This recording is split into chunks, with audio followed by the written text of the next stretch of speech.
Imagine a superpower that you already have, one that could transform your relationships, skyrocket your career, and make you absolutely unstoppable in life. What would you say to that? That superpower, that's your emotional intelligence. And today I'm going to show you why mastering your emotions is the game changer that you need. Welcome to the EQ Classroom. My name is Susan. I am your host for this channel.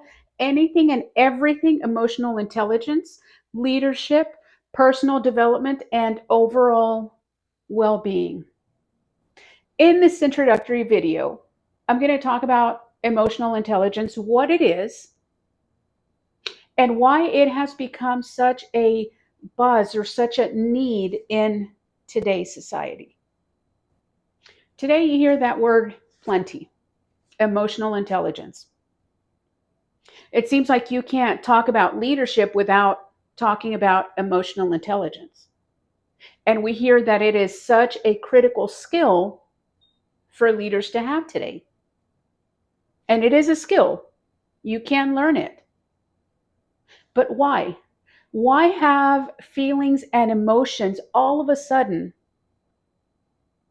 become so important in today's society? This this discussion of emotional intelligence, it actually began about 100 years ago. Began in the early 1920s when psychologists started to notice that there were factors, that there were non-cognitive factors that were impacting people's success. They were starting to see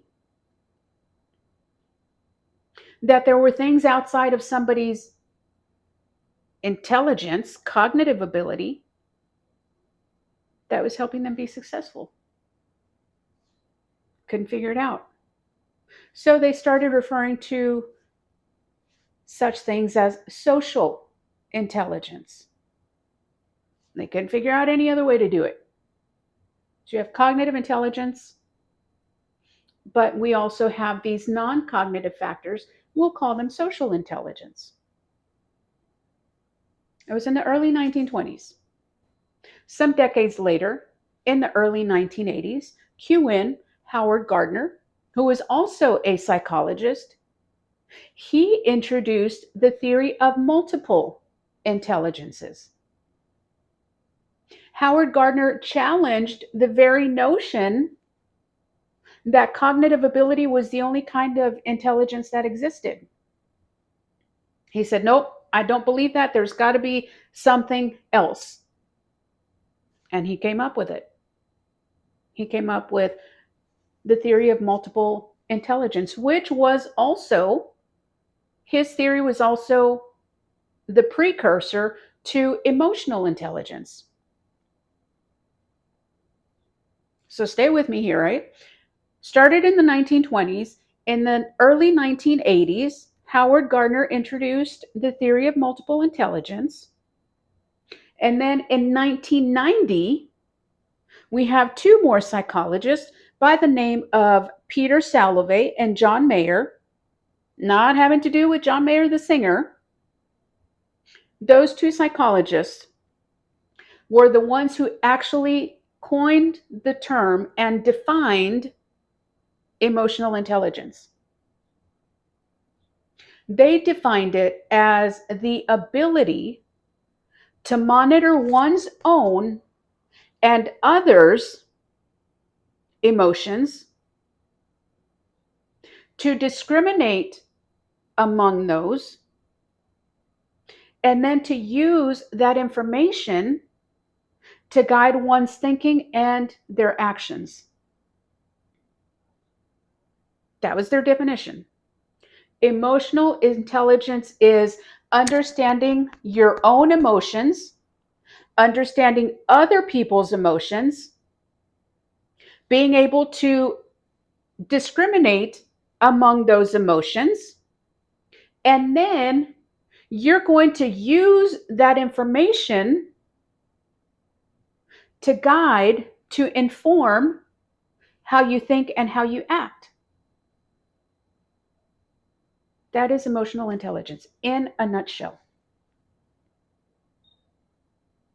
So, with their definition, they also created a 4 branch framework that includes how one perceives emotions, how one understands emotions, how one uses those emotions, and then how those emotions are managed. That was their 4 branch framework. All right, that was in 1990. Still, a few years later, in 1995, here comes Daniel Goldman, also a psychologist, and perhaps the name you more closely relate to emotional intelligence.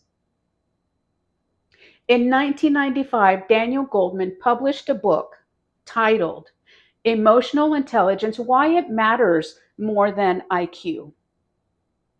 And this thing took off. It became a bestseller almost immediately. But what this book also did, it helped answer the question that many psychologists had had. How can it be that an individual with average IQ is outperforming and outsuccessing people with higher IQs? What the heck is going on there? Forbes magazine actually reported a statistic that people with average IQs, average, nothing out of the ordinary, nothing extraordinary, individuals with average IQ were outperforming high IQ individuals 70% of the time.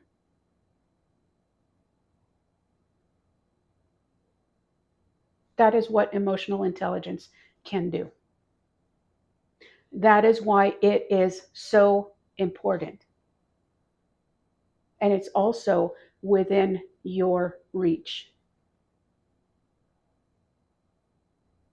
So Daniel Goldman also came up with his own framework. He actually came up with the 5 domains of emotional intelligence. Those include self awareness, self regulation, empathy, motivation, and social skills.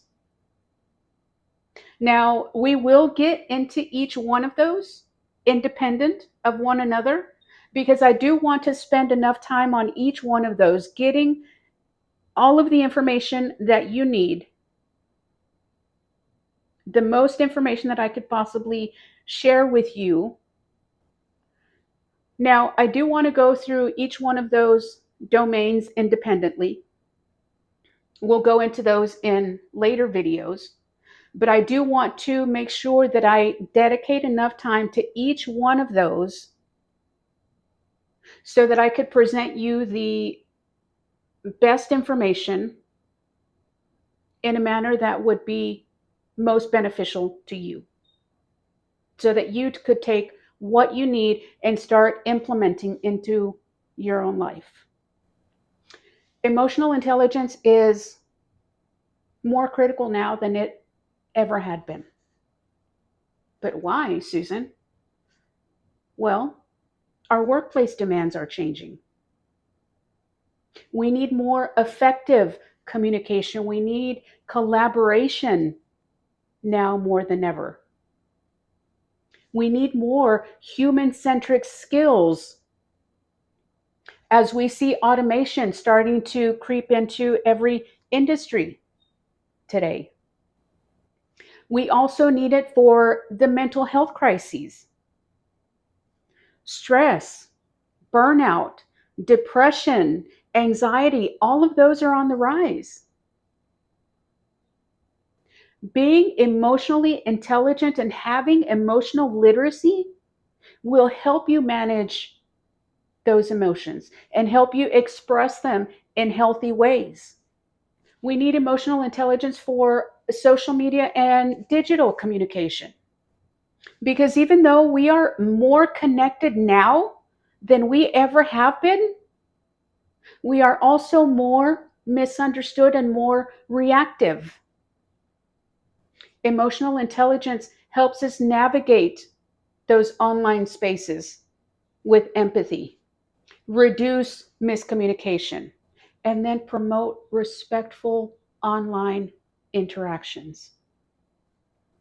Those in leadership and those that inspire, they need more than basic IQ.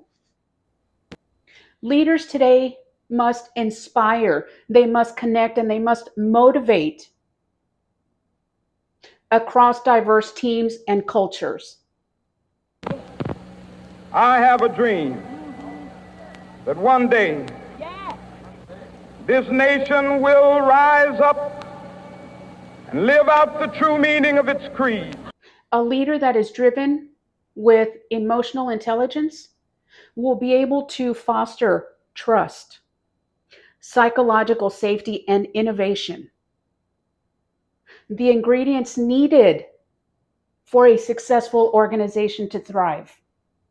It's not a luxury anymore, it's a necessity. We also need emotional intelligence for parenting, relationships, and in education. Emotional intelligence teaches us to listen without defensiveness.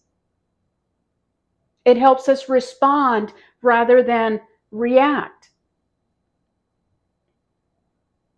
And when we have the emotional intelligence, we're able to communicate more effectively, build stronger bonds, and create more meaningful relationships. We also need it because of global uncertainty and change. From global pandemics to climate crises to social unrest, things that we have all been experiencing. In the last decade, we've had all of those occurrences. Emotional intelligence gives us the tools to manage that fear, to maintain emotional agility, and to help us adapt to the change. So, if you're ready,